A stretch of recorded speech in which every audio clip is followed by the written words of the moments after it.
सोमनाथाय नमः। ॐ मल्लिकार्जुनाय नमः। ॐ महाकालेश्वराय नमः।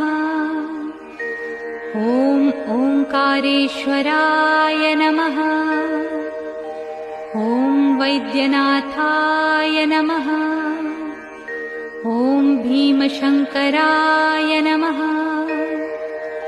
ॐ रामेश्वराय नमः। ॐ नागेश्वराय नमः। ॐ विश्वेश्वराय नमः। ॐ त्र्यंबकेश्वराय नमः। ॐ केदारेश्वराय नमः। ॐ भुस्मेश्वराय नमः।